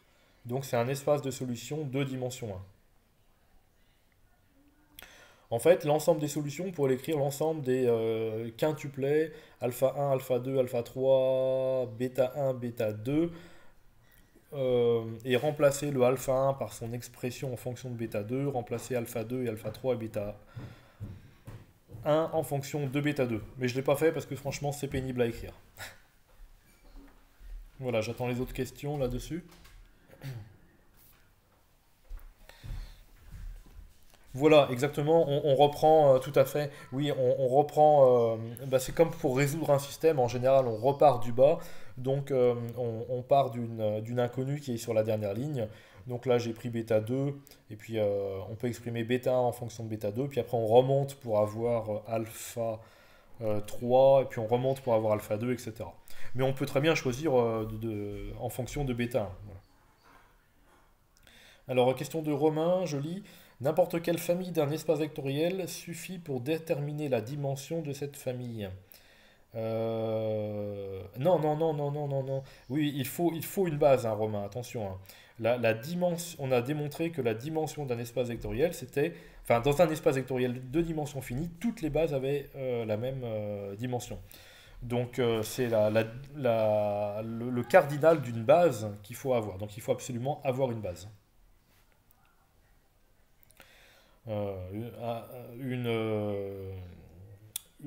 Si on rajoute des vecteurs à une base, on a une famille liée, et là, ça n'a rien à voir avec la dimension. Le rang d'une base, le cardinal d'une base. Paul Alban. Voilà, j'attends les questions à nouveau. Alors Romain, d'accord, on l'a donc sous-entendu dans le début de l'exercice. Alors tu sous-entends que je sous-entends des choses. Donc, dans le début de l'exercice. Oui, alors effectivement, tu as tout à fait raison, hein. Dans grand F, par exemple, si on prend grand F et vect égale vect de ABC. Effectivement, comme par définition, grand F est égal à vect de ABC, ça veut dire que ABC est une famille génératrice de grand F. Et de même, la famille DE est une famille génératrice de grand G, par définition de grand F pour l'un et par définition de grand G pour l'autre. Si tu dis que un espace vectoriel H est égal à vect de UVW, bah, ça veut bien dire que la famille UVW est génératrice de H. Donc la question, c'est elle est génératrice, ok. Donc là, pour nous, ABC est génératrice de grand F, très bien. Mais est-ce qu'elle est libre? Et sinon, si elle n'est pas libre, comme disait peut-être Romain ou Mathieu tout à l'heure, ou Nicolas, si elle n'est pas libre, bah, il faut retirer entre guillemets un vecteur qui est combinaison linéaire des autres et regarder si on obtient ou pas une famille libre. Ou alors, ce qui est mieux, c'est-à-dire que si la famille n'est pas libre, grâce à donc on obtient le fait que la famille n'est pas libre en résolvant un système comme on l'a fait, mais la dimension de l'espace des solutions du système nous permet de déterminer le rang de la famille.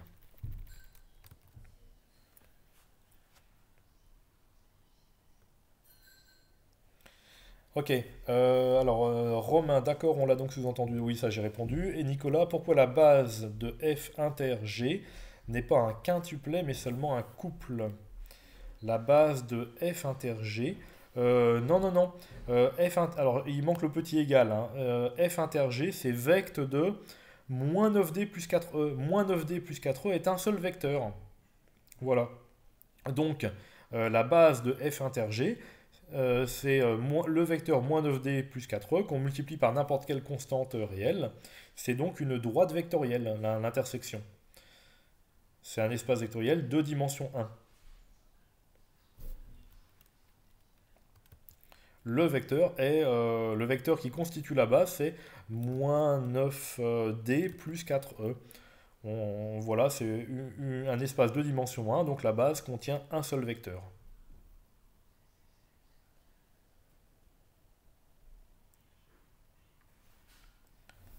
Ok. Ce que je vous propose, maintenant qu'on a pas mal avancé, j'ai remis un petit rendez-vous demain. Ah oui, non, ah oui, j'ai mis un rendez-vous demain à 9h30 pour l'informatique. Voilà, donc ça c'est sur le lien sur Internet, là où il y a les dates des conférences en maths et en chimie. Et j'ai remis un rendez-vous mercredi, où il était déjà, je sais plus, à 9h30 aussi, pour les questions sur le cours, le TD et la fin des exercices. Donc je vous propose d'arrêter aujourd'hui. Je pense que c'est pas plus mal de faire un petit peu tous les jours que de faire une grosse séance chaque jour. Donc je vous remets le lien ici là, pour les conférences. Et puis là, on continue. Je termine de répondre aux questions aujourd'hui. Et puis on arrête là. Comme ça, vous avez le temps de rechercher la suite des exercices pour demain avec des bases un petit peu peut-être plus solides ou des choses un petit peu plus claires, j'espère. Si tout était clair, c'était parfait. Et comme ça, on peut réavancer sur les exercices. Donc, j'ai dit que c'était... Je reviens sur le calendrier. Jeudi. J'ai dit jeudi, non, pas mercredi. Ouais, si, mercredi. Mercredi, oui, c'est ça, mercredi, voilà.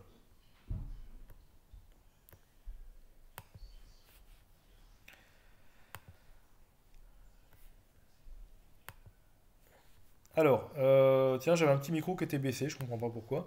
Alors, demain, en info, ce sera pour des questions. Oui, des questions, tout à fait, voilà, c'est ça. Donc l'informatique, comme j'ai dit, hein, j'assure jusqu'au début avril, puis après, Monsieur Bayard prendra la suite. Alicia, pouvez-vous réexpliquer pourquoi f inter g égale vect de moins 4d plus 1, s'il vous plaît? J'ai pas compris qu'on obtient ces coefficients. D'accord, Alicia, pas de problème. Donc je reprends la correction. On a donc écrit au-dessus des systèmes. Je reprends 3 lignes au-dessus des systèmes pour f inter g. Donc on résout le cas de f inter g. Donc soit x dans f inter g. alors il existe des coefficients. Donc je vais m'intéresser uniquement aux coefficients bêta 1 et bêta 2. Et donc le vecteur x est dans f inter g, sur la ligne du dessous, si on peut l'écrire sous la forme bêta 1d plus bêta 2e. Donc maintenant je descends sur le dernier système et la dernière ligne. On a une relation entre bêta 1 et bêta 2. Donc ça veut dire que si on choisit bêta 2, on n'a plus le choix pour bêta 1. Maintenant, cette relation entre bêta 2 et bêta 1 est, comme l'a écrit quelqu'un il n'y a pas longtemps, 4 bêta 1 égale moins 9 bêta 2. Donc ça veut dire qu'on a une relation linéaire entre les deux. Si on multiplie bêta 2 par une constante, bêta 1 est multiplié par la même constante. Donc ça rassure sur le fait que l'ensemble des solutions est un ensemble qui est un espace vectoriel. Donc c'est-à-dire que si on se fixe bêta 2, on n'aura plus le choix pour bêta 1. Mais si on se fixe un autre bêta 2, on aura un autre choix pour bêta 1, mais qui va être proportionnel au précédent. Et donc, alors moi, qu'est-ce que j'ai pris? J'ai pris bêta 2 égale 4. Parce qu'avec bêta 2 égale 4, et bien dans ces cas-là, on a un bêta 1 qui est simple, qui vaut moins 9. Et donc, si on remonte à l'écriture du vecteur x sous la forme bêta 1d plus bêta 2e, avec bêta 2 égale 4, on a donc x qui est égal à moins 9d plus 4e. Donc ça, c'est un vecteur du noyau. Mais comme donc le noyau est de dimension 1, parce que si au lieu de prendre par exemple bêta 2, je donne un exemple simple, si on avait pris bêta 2 égale 8, vous auriez bêta 1 égale moins 18. Ça, c'est en multipliant par 2. Ou si j'avais pris bêta 2 égale 1 en divisant par 4, vous auriez j'ai bien dit bêta 2 égale 1, on aurait bêta 1 égale moins 9 quarts. Donc c'est proportionnel. Tous ces vecteurs-là sont proportionnels. Et donc il faut en choisir un. Et avec un vecteur, on a donc une base de l'intersection.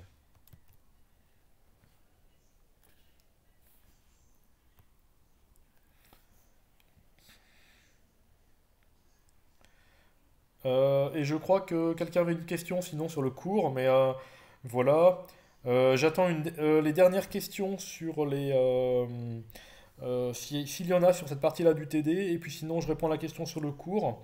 Et puis sinon, on se donne dans ces cas-là rendez-vous à mercredi 9h30 pour faire la suite là, du TD sur les espaces vectoriels.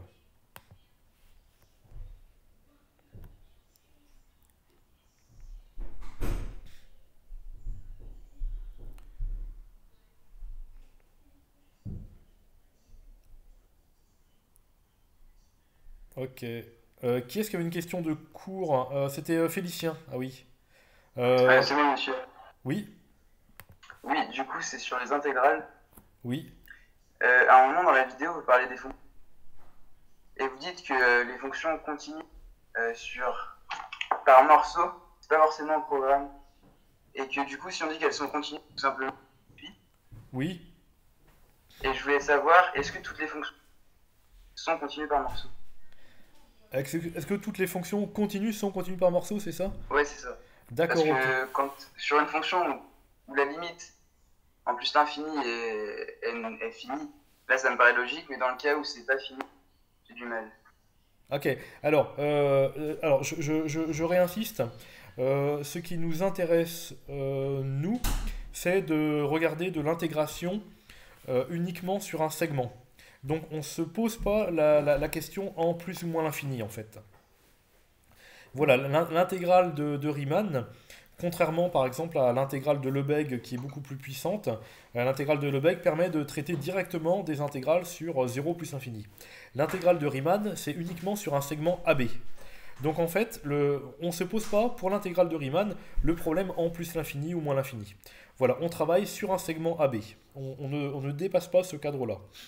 Alors maintenant, donc ce que je dis, c'est que si une fonction est continue, alors elle est continue par morceau. Bon, on va dire qu'il y a un seul morceau, hein, tout simplement.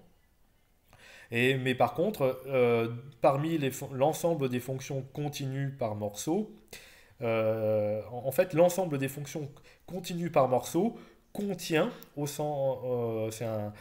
l'ensemble des fonctions continues. Donc si vous imaginez une grosse patate avec l'ensemble des fonctions continues par morceaux, à l'intérieur, il y a un sous-ensemble strict qui est l'ensemble des fonctions continues. Alors maintenant, en fait, en pratique, très franchement, dans la vraie vie qui est la vôtre, vous allez rencontrer 99 fois sur 100 des fonctions continues seulement. En physique, vous avez rarement des fonctions qui font un saut comme ça très très brutal. Ça peut peut-être arriver, hein, mais je pense que c'est quand même relativement rare. Et puis dans ces cas-là, vous n'en avez qu'un, quoi, parce que sinon c'est un peu long à traiter ce genre de choses. Est-ce que Ok, c'est... merci. Ouais, ça va? Ok, voilà. Ouais, c'est... Alors j'attends les autres questions s'il y en a. Une fonction en escalier est continue. Oui, tout à fait, parce qu'une fonction, en fait, une fonction en escalier, c'est une fonction continue par morceau, mais particulière puisque constante sur chacun des morceaux. Voilà.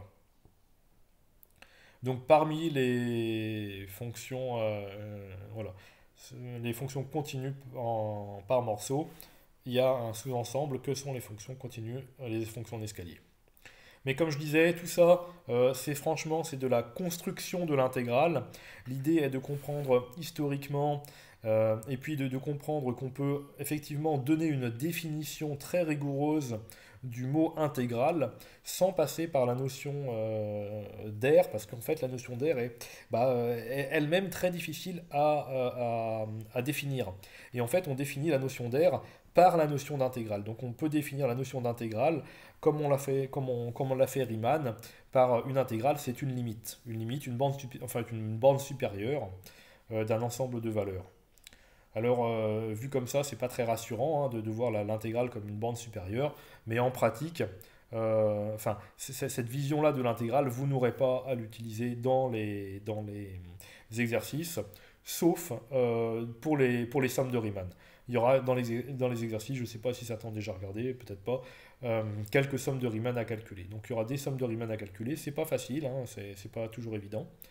Mais en dehors de ça, ce que vous aurez à faire sur les intégrales en pratique, c'est changement de variable, intégration par partie, et puis le passage, là je vais revenir dessus sur le cours, intégration, dérivation et tous ces passages-là.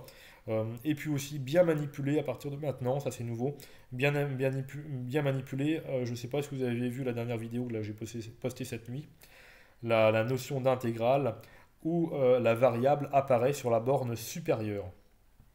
Donc les fonctions qui à x associent intégrale de a à x de f de t dt. Voilà, bon, si vous avez vu la vidéo, ça vous parle. Si vous ne l'avez pas vu, regardez la vidéo, vous allez comprendre. Et ça, c'est vraiment une partie importante de ce qu'il faut maîtriser maintenant.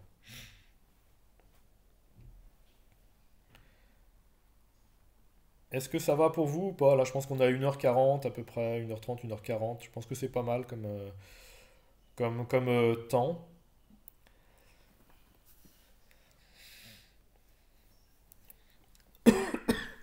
Alicia, c'est bon? Ok, oui, c'est bon, d'accord.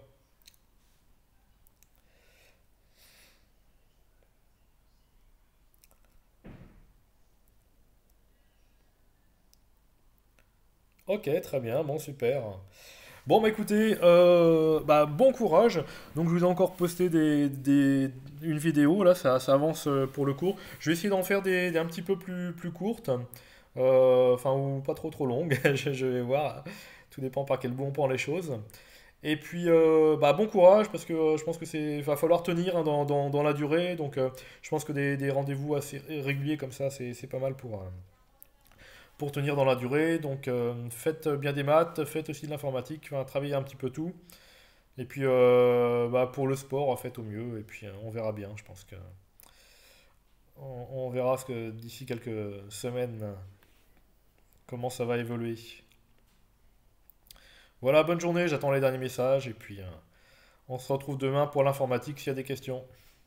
Très bien, parfait.